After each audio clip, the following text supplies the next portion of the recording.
శివుడికి, పార్వతీదేవికి వినాయకుడు, కుమారస్వామియే కాకుండా అశోక సుందరి అనే ఒక కూతురు కూడా ఉందని మీకు తెలుసా? తెలుసుకుందాం రండి. ఒకసారి పార్వతీదేవి శివుడిని ప్రపంచంలోనే ఉన్న అందమైన ప్రదేశానికి తీసుకెళ్లమని అడుగుతుంది. శివుడు పార్వతీదేవిని నందనవనానికి తీసుకువెళ్తారు. అక్కడ ఒక ప్రదేశంలో కూర్చుని ఉంటారు. పక్కనే కల్పవృక్షం ఉంటుంది. అప్పుడు శివుడు పార్వతీదేవిని చూసి, దేవి, ఈ కల్పవృక్షాన్ని నీవు ఏమి కోరుకుంటే అది నీకు ప్రసాదిస్తుంది అని చెప్తారు. అప్పుడు పార్వతీదేవి, గణేశుడు ఇంకా కుమారస్వామి పెద్దయ్యారు. వాళ్ళ కర్తవ్యాలతో ఉన్నారు.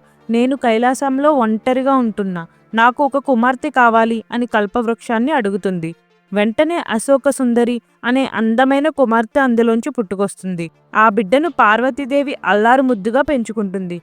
కొన్నాళ్లకు అశోక సుందరి వయసుకు వస్తుంది. ఆమె అందాన్ని చూసి మంత్రముగ్ధుడైన హుందాసురుడు అనే రాక్షసుడు ఆమెను ఒంటరిగా ఉన్న సమయం చూసి ఎత్తుకుపోతాడు. ఆ తర్వాత నహుషుడు హుందాసురుడిని చంపి అశోక సుందరిని పెళ్లి చేసుకుంటాడు. ఈ కథ పద్మపురాణంలో ఉంటుంది. ఇంట్రెస్టింగ్ వీడియోస్ కోసం వీడియోకి ఒక లైక్ ఇచ్చి ఛానల్ని సబ్స్క్రైబ్ చేసుకోండి. Thank you.